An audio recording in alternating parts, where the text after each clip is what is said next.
ठरलं तर मग या मालिकेच्या येणाऱ्या भागामध्ये आपण पाहणार आहोत की इकडे सायली अर्जुनला बोलते की प्रिया ही अश्विन बरोबर लग्न करायला बघते, म्हणजे तिचा या घरात घुसण्याचा विचार आहे. तेव्हा अर्जुन बोलतो काय झालं तर मी तिला या घरात घुसू देणार नाही. पहिली ती मला फसून या घरात घुसण्याचा विचार करते, आता अश्विन बरोबर ही तेच करायला पाहत आहे.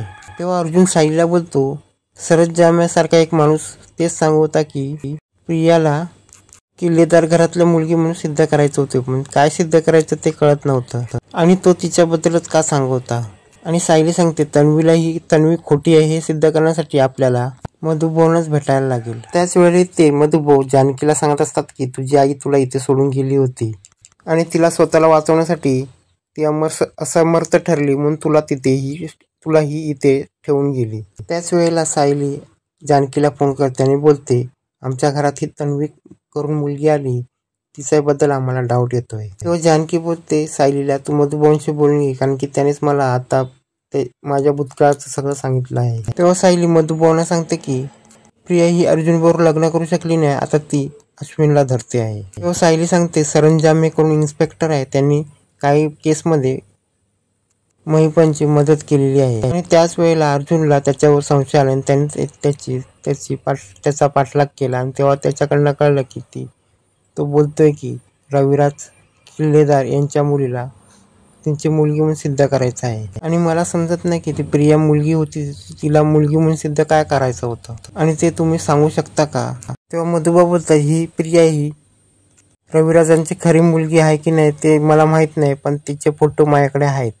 तेव्हा सायली बोलते ते फोटो पाठवा आणि सायलीला मधुभाऊ फोटो पाठवतात आणि खूप मोठा सत्य उलगडणार असतं. आणि त्याच वेळेला मधुभाऊ सायलीला फोटो पाठवतात, तेव्हा सायली ते फोटो अर्जुनला दाखवते आणि त्याची फ्रंट साईड आणि बॅक साईड याच्यावरून समजतं की ही प्रिया ही तन्वी नाही आहे. तेव्हा अर्जुन सायलीला सांगतो आता आपण प्रियाचा कसा पर्दाफाश करायचा ते बघ आणि मी प्रियाचे बाकीचे पुरावे जमा करतो.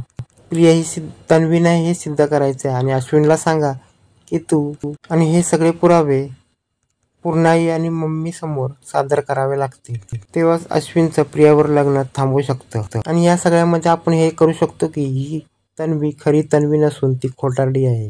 तेव्हा ती प्रिया सायलीला सांगत असते की मी सुभेदार घराची सून होऊन दाखवणार. तेव्हा सायली प्रतिमाला बोलवते आणि सायली ही प्रतिमाला सगळे पुरावे दाखवते आणि प्रतिमा बोलते काही झालं तरी या खोट्या तन्वीचे मी भांड फोडणारच आहे. आणि सायली बोलते काही झालं तरी पण या खोट्या तन्वीला सगळ्यांसमोर उभं करून तिचं कपट कारस्थान बाहेर काढायला लागणारच आहे. तेव्हा पूर्णाई तिथे येते आणि बोलते काय हे प्रतिमा हे कसले पुरावे. तेव्हा प्रतिमा बोलते हे सगळे खोट्या तन्वीचे पुरावे आहेत आणि ही तन्वी खरी नसून ही खोटारडी आहे. तेव्हा पूर्णाई बोलते काय बोलतेस, ह्या तन्वीला आम्ही सून म्हणून करायला तयार झालो होतो. तेव्हा सायली बोलते पूर्णाईला ही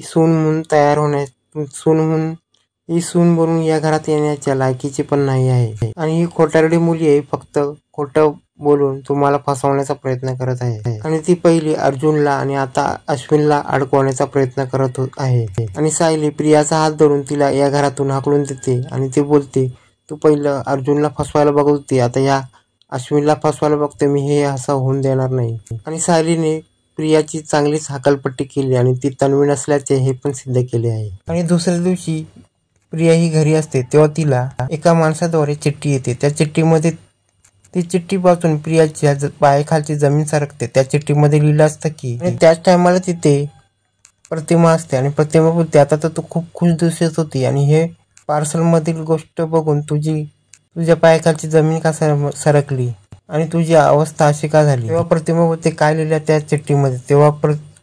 तेव्हा प्रिया घाबरलेली प्रिया बोलते माझ्या प्रोजेक्टचे ते डॉक्युमेंट आहेत. तेव्हा प्रिया बोलते माझ्या प्रोजेक्ट मधला तो कागद आहे. प्रिया धावत पळत तिच्या रूम मध्ये जाते. तेव्हा प्रतिमा समजते की ही काहीतरी गडबड आहे आणि प्रतिमाला समजतं की आता काहीतरी गडबड आहे. आतमध्ये वाचते आणि प्रिया ही चिठ्ठी जाऊन आतमध्ये वाचते. तेव्हा प्रतिमाला समजतं काहीतरी गडबड आहे. खरं बघायला गेलं तर अर्जुन आणि सायलीने ती चिठ्ठी पाठवली असते. खरं म्हणजे दुसऱ्या नावाच्या माणसाच्या द्वारे ही चिठ्ठी प्रियाकडे आलेली असते. त्या चिठ्ठीत लिहिलं असते की तुझा विलासच्या कुणाशी संबंध आहे.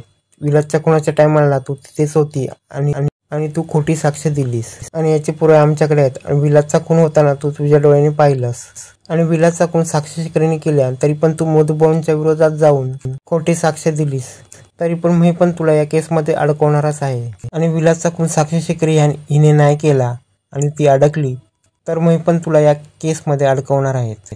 आणि मी पण साक्षीची सुटका करून घेणार आहेत. आणि मी पण आणि साक्षीचा हा मोठा प्लॅन असतो. आणि मी तुझा खूप मोठा शुभचिंतक आहे आणि ही गोष्ट तुझ्यापर्यंत पोहोचवण्याचा मी काम करतोय. जर तुला महिपत आणि साक्षी यांच्यापासून सुटका पाहिजे असेल तर तू स्वतःच्या तोंडात तू कबूल कर की खून कोणी केला. आणि ही चिठ्ठी वाचल्यानंतर प्रिया खूप घाबरलेली असते. आता प्रियाला कोर्टाचं सगळं दृश्य समोर दिसतं की जजनी तिला विलासच्या खुनाच्या ह्याच्यामध्ये फाशीची शिक्षा सुनावलेली आहे. आणि महिपत आणि साक्षी खूप खुश झालेले आहेत. आणि प्रियाला विचार येतो की माझा हा हितसंचक आहे कोण आणि कोणी ही चिठ्ठी पाठवली. आणि आता प्रिया ठरवते की महिपतला मला कळायलाच हवं की महिपतच्या डोक्यात काय शिस्त आहे. आणि आता प्रिया महिपतची भेट घेण्यासाठी त्याच्या बंगल्यात जाते. आणि आता अर्जुन आणि सायलीला समजतं की प्रिया ही महिपतच्या घरी गेलेली आहे. तेव्हा प्रिया महिपतला जाऊन बोलते की त्याच्या बंगल्यात की तुम्ही इतके दिवस तुमची साथ दिली, तुमच्या बोलण्यानुसार मी सगळं केलं, पण तुमच्या डोक्यात काय शिस्त आहे मला समजत नाही. आणि प्रिया बोलते तुम्ही ह्या सगळ्यामध्ये मला अडकवण्याचा प्रयत्न करत आहे का. आणि प्रिया त्या महिपतवर चिडते. तेव्हा महिपत बोलतो तू काय बोलतेस, मी जर ठरवलं ना तर हे मी करू शकतो. आणि तू काय बोलतेस, मी आत्ताच्या आत्ता माझ्या मुलीला सोडण्यासाठी तुला मी आता ठार पण करू शकतो. प्रिया महिपतला बोलते की त्या दिवशी मी कबूल केलं असतं की प्रियाने तुझ्या मुलीनेच विलासचा खून केला आणि हे मी सांगितलं असतं तर तुझी मुलगी खडी फोडण्यासाठी जेलमध्ये गेली असती आणि ती आयुष्यभरासाठी जेलमध्ये खडी फोडत असली असती. पण माझ्या कृपेने तिला फक्त आता 3 महिन्याची सजा झाली. आणि मधुभाऊंच्या डोक्यावर मी फ्लॉवर पोट मारला नसता तर तुझी मुलगी जेलमध्ये सडत असली असती. आणि मी तो रिव्हॉल्वर बेशुद्ध मधुभाऊंच्या हातात ठेवला आणि त्यांच्या हाताचे ठसे घेतले आणि जेणेकरून मधुभाऊ या खुनाच्या जाळ्यात अडकतील आणि मधुभाऊंचे फिंगरप्रिंट्स त्या रिव्हॉल्वर उठतील. आणि मी तुझी एवढी मदत केली, तुझ्या मुलीला खुनाच्या प्रकरणातून वाचवलं आणि तोच मला या खुनात अडकवायला पाहतोस. आणि आता तिथेच अर्जुन आणि सायलीला प्रियाचा सगळं खोटारडेपणा कळला असतं आणि प्रियाचं चांगलंच बिंग फुटलेलं असतं. आणि हे सगळं बघून सायली आणि अर्जुनला विश्वास वाटत नव्हतं की प्रिया ही महिपतला साथ देते आहे. मधुभाऊने प्रियाला एवढं मोठं केलं, पण ज्या व्यक्तीने प्रियाला लहानाचं मोठं केलं तीच व्यक्ती मधुभाऊंच्या नागासारखी चावायला डसायला लागली. आणि ज्या व्यक्तीने प्रियाला लहानाचं मोठं केलं तीच प्रिया मधुभाऊंच्या विरुद्ध उभी राहिली. हे सगळं रेकॉर्ड केलेलं असतं अर्जुनने. आणि आता अर्जुनच्या हातात मोठा पुरावा असतो की जेणेकरून पुढच्या कोर्टाच्या तारखेमध्ये हे पुरावे सगळे जज पुढे मांडावे आणि साक्षीला कायमचा तुरुंगवास व्हावा. आणि आता अर्जुनने एका दगडात 2 पक्षी मारले असते.